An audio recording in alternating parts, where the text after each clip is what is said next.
YouTube channel प्रशांत academy show. आज की class में हम लोग डिस्कशन करने वाले हैं न्यूक्लियस के बारे में, केंद्रक के बारे में। तो आज सबसे पहले तो आज इंडिपेंडेंस डे है। सबको मेरी तरफ से all family happy independence day. स्वतंत्रता दिवस की बहुत सारी आपको हार्दिक शुभकामनाएं। आप सभी ने अच्छे से सेलिब्रेट किया होगा। आप लोगों की क्लास कुछ दिन से नहीं चल रही थी, जिसकी वजह से आप लोगों को शायद प्रॉब्लम हुई हो, डिस्टर्ब हो रहे हैं आप लोग। मैम क्लासेस नहीं चल रही है, ठीक है। एक दो स्टूडेंट ने कमेंट किया था। सो अब आपकी क्लासेस कंटिन्यू चलेगी, क्योंकि थोड़ा सा पीछे मुझे फीवर सा आ गया था, इसलिए आपकी क्लास नहीं चल पा रही थी। तो सबसे पहले हम बात करते हैं सबसे पहले हम लोग बात करते हैं कि क्या टॉपिक हम लोगों का चल रहा था। हम सेल्स पढ़ा रहे थे और सेल्स में आपने बहुत सारी चीजें कवर कर ली थी। अब जो आप पढ़ने वाले हो वो आपका टॉपिक है क्या, न्यूक्लियस केंद्रक, ठीक है। और केंद्रक न्यूक्लियस सेल का ऐसा पार्ट है जिसे कोशिका का अंग कहा जाता है। अगर कोई क्वेश्चन आपसे पूछे कोशिका का अंग, सेल का बॉडी किसे कहा जाता है, तो कोशिका का अंग केंद्रक को कहा जाता है, ठीक है। अच्छा, क्यों केंद्रक को इतना इंपॉर्टेंस देते हैं?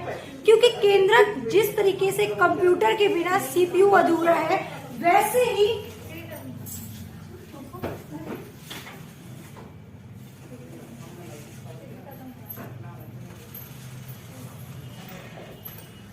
जैसे कि सीपीयू के बिना कंप्यूटर के बिना सीपीयू अधूरा है, वैसे ही आप लोगों का भी न्यूक्लियस केंद्रक के बिना अधूरा है, ठीक है।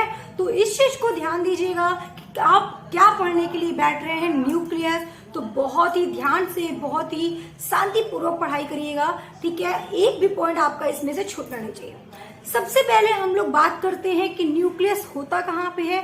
तो आप सभी को पता था, अगर ये सेल है तो सेल के सेंटर में क्या होता है, न्यूक्लियस होता है, ठीक है। तो ये आपका क्या है, न्यूक्लियस है। न्यूक्लियस डॉट लाइक स्ट्रक्चर होता है, ठीक है। डार्क डॉट लाइक स्ट्रक्चर होता है, ठीक है। और ये आपके सेल के सेंटर पे होता है, ठीक है। पहला पॉइंट आपको ये याद रखना है। दूसरा पॉइंट आपको याद रखना है कि न्यूक्लियस का डिस्कवर किसने किया था। तो आप कहेंगे कि मैम न्यूक्लियस का डिस्कवर की अगर आप बात करती हैं तो रॉबर्ट ब्राउन एक साइंटिस्ट थे, ठीक है। रॉबर्ट ब्राउन एक साइंटिस्ट थे जिन्होंने न्यूक्लियस का डिस्कवर किया था।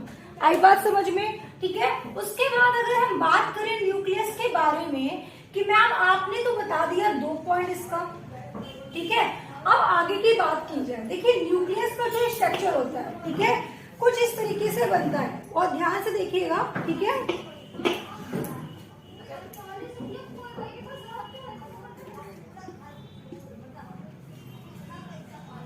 देखिए ऐसा न्यूक्लियस का स्ट्रक्चर बनता है।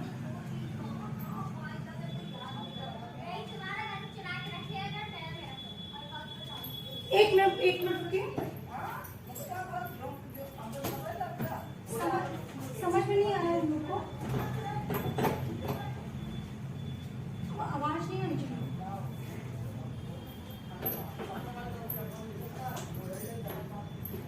बहुत ध्यान से देखिएगा, ठीक है, कि न्यूक्लियस का स्ट्रक्चर कैसा बना होता है।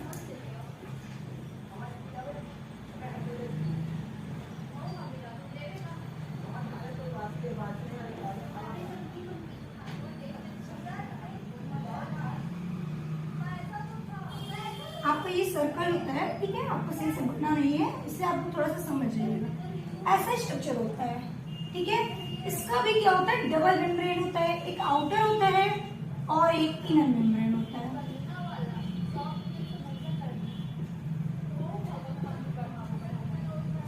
ठीक है।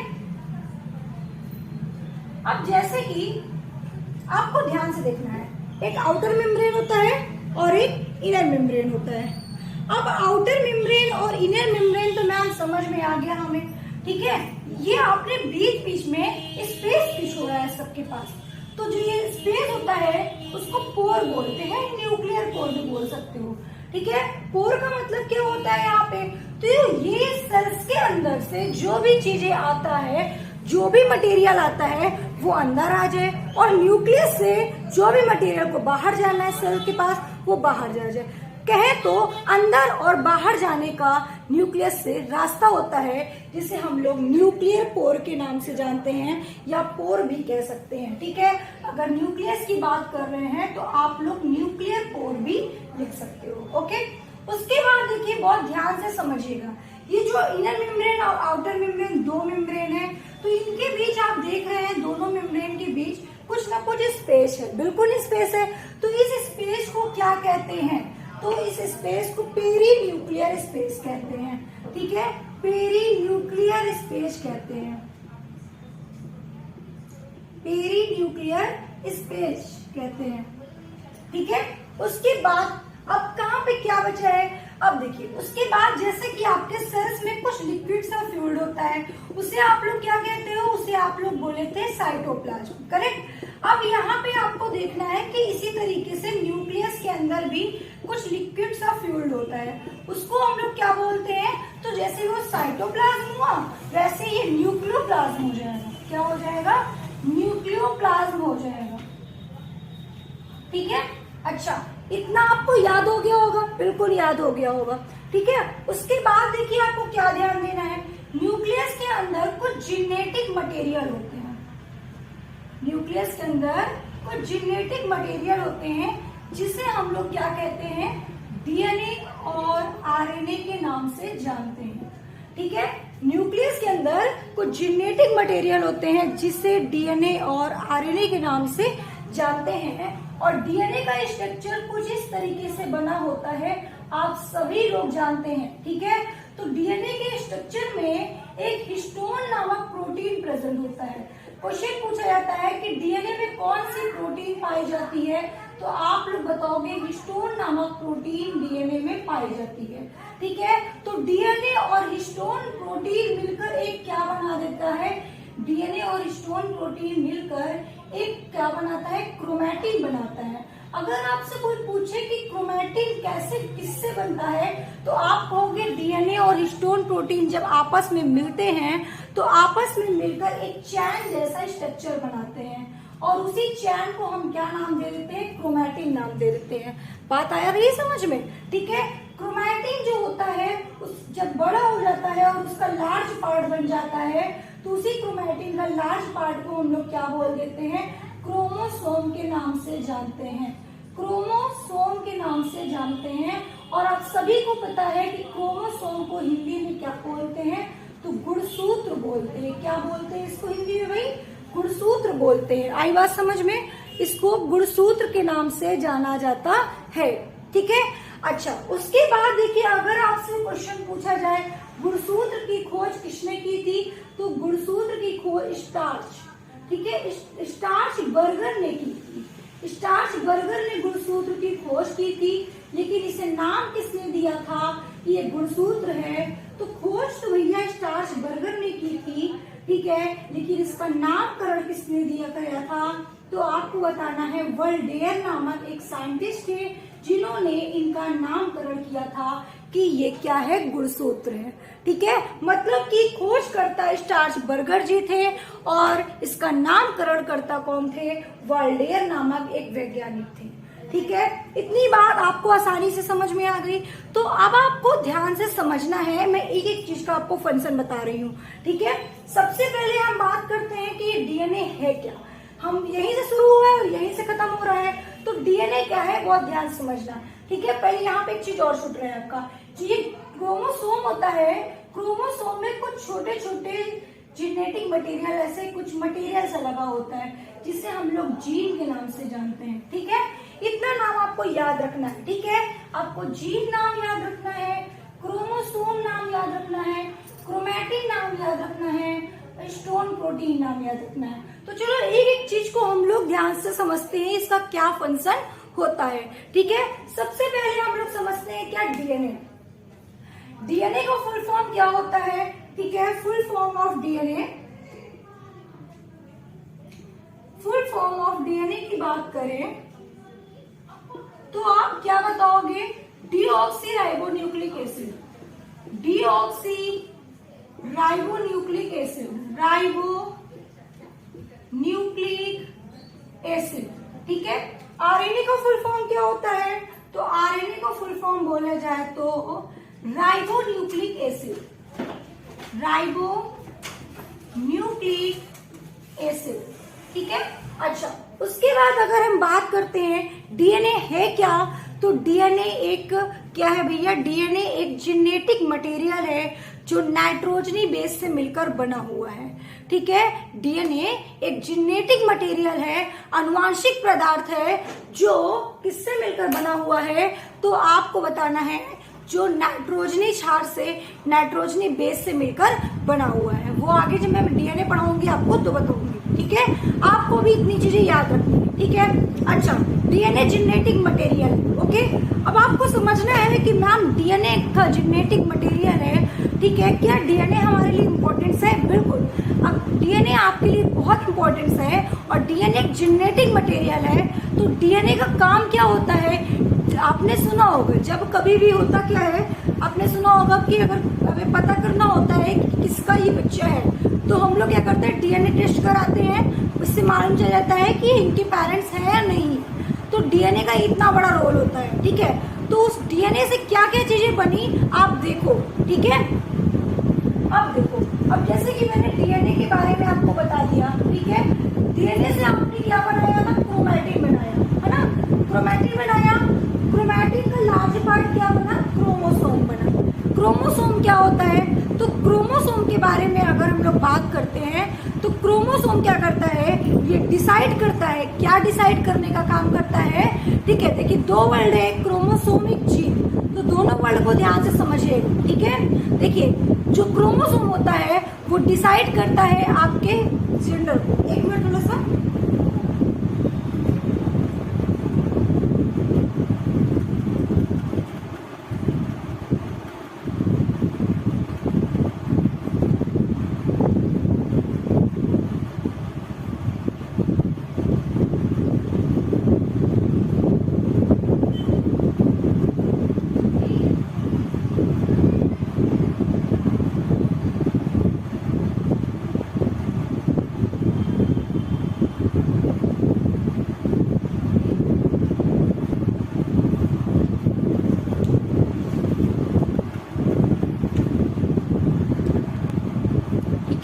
तो क्रोमोसोम की अगर बात कर रहे हैं हम लोग, तो क्रोमोसोम का जो मेन फंक्शन होता है वो आपको जेंडर डिसाइड करने का काम करता है। जेंडर डिसाइड करने का मतलब होता है वो डिसाइड करता है हमारे बॉडी में कि हमें मेल होना है या फीमेल बनना है। तो क्रोमोसोम का अगर आपसे पूछा जाए फंक्शन क्या होता है, तो जेंडर डिसाइड करने का काम करता है, ठीक है। यहीं पे अगर हम लोग बात करते हैं जीन, ठीक है। अगर जीन की बात करें तो जीन का काम होता है कैरेक्टर डिसाइड करने का। जैसे कि आपने देखा होगा कि हमें मम्मी के कुछ लक्षण मिलते हैं, पापा के कुछ लक्षण मिलते हैं, कुछ नाना के, कुछ नानी के। तो ये डिसाइड करने का काम हमारा जीन करता है कि हमारे बॉडी के अंदर किसका कैरेक्टर डालेंगे। जैसे हम लोग को मम्मी बोलती है ना, इसके अंदर नाना का कैरेक्टर क्या है, पापा की पड़ी हुई है ना। तो ये डिसाइड करता है क्या, कैरेक्टर डिसाइड करते हैं कौन, जीन, ठीक है। आई बात समझ में? इतनी बात अगर आपको समझ में आ गई है तो बहुत ध्यान से एक बात आपको और समझना है। क्या समझना है आपको, ठीक है। आप कह सकते हो कि the functional segment of DNA are called gene, ठीक है।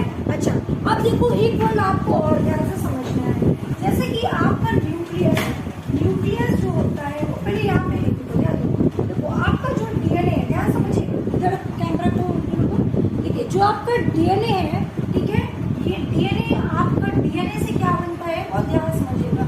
डीएनए से आपका बनता है आरएनए, ठीक है। डीएनए से आपका बनता है आरएनए, ठीक है।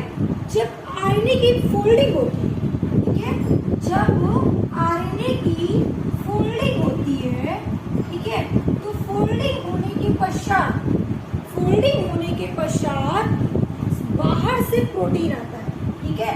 बाहर से कोई प्रोटीन आ गया, ठीक है। बहुत ध्यान समझिएगा तभी समझ में आएगा आपका।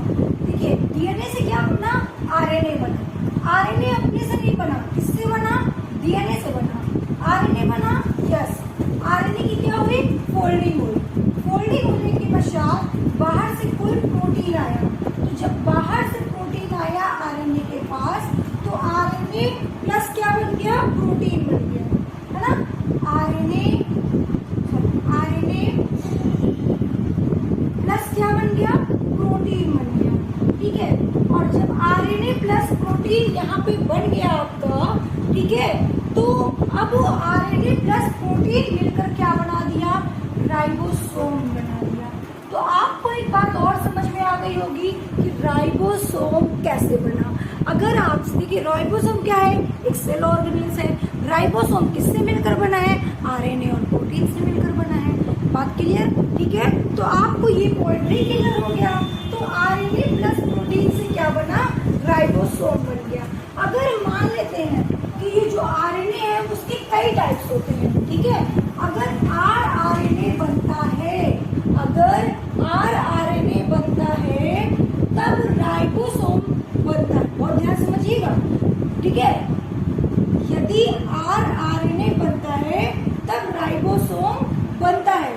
जहां आरआरएनए बनता है, ठीक है, वहीं पर, और ध्यान समझिएगा तभी समझ में आएगा मैंने क्या बोला।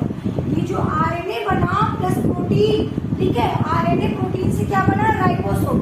राइबोसोम कब बनेगा, जब आरएनए आरआरएनए बनेगा। आरएनए कई प्रकार के होते हैं, टीआरएनए, एमआरएनए, ठीक है, 4 प्रकार के होते हैं, ठीक है, सॉरी 3।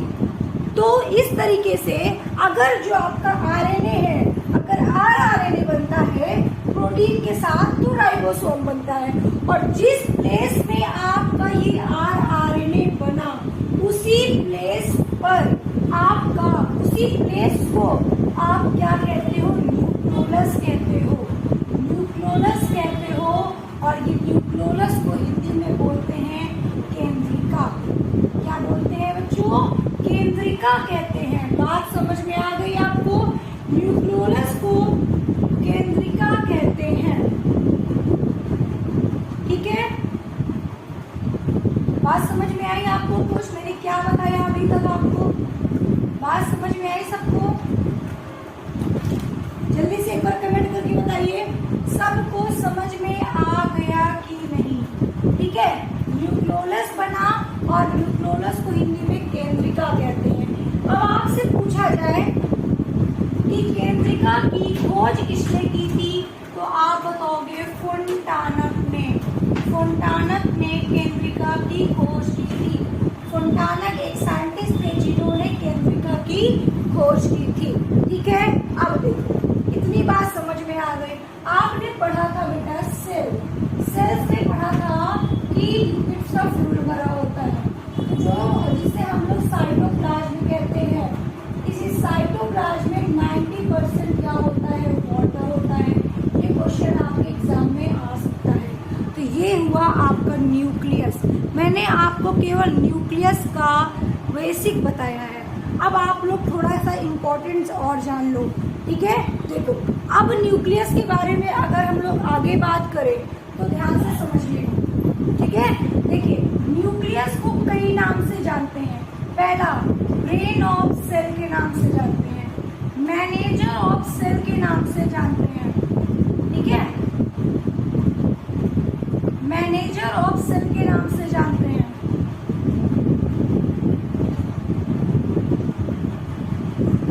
ठीक है, मैनेजर ऑफ सेल के नाम से जानते हैं, ब्रेन ऑफ सेल के नाम से जानते हैं, यूनिट ऑफ सेल के नाम से जानते हैं, ठीक है, डायरेक्टर ऑफ सेल के नाम से जानते हैं। और भी इसके कई नेम है, ठीक है। बताए कितना नेम आपको बताते, बहुत सारे नेम है इसके, ठीक है। अच्छा अब क्वेश्चन आता है मैम इतने नाम से क्यों जानते हैं, क्योंकि बेटा न्यूक्लियस एक ऐसा ऑर्गेनेल्स है, कोशिका का इसे अंग कहा जाता है। जैसे मैंने आपको बताया अगर आपके बॉडी से आपका ब्रेन निकाल दे तो आप ब्रेनलेस कहलाओगे, वैसे ही अगर सेल से आप न्यूक्लियस निकाल दोगे तो वो ब्रेनलेस कहलाएगा। जिस सेल्स के पास न्यूक्लियस नहीं होता वो ब्रेनलेस कहलाता है। और रियली एक ऐसा सेल्स का नाम बताइए जिसके पास न्यूक्लियस नहीं होता, तो आप बताओगे RBC, red blood cells. Red blood cells के पास आपका न्यूक्लियस नहीं होता, इसलिए ये ब्रेनलेस कहलाता है। बेटा बात समझ में आ गई कि नहीं आई, एक बार मुझे कमेंट करके जरूर बताइएगा। मैंने आपको न्यूक्लियस का पूरा बता दिया है। नेक्स्ट क्लास में हम लोग बात करेंगे फंक्शन ऑफ न्यूक्लियस के बारे में। आज के लिए इतना ही, फिर मिलते हैं नेक्स्ट क्लास में नेक्स्ट वीडियो के साथ। Okay, thank you.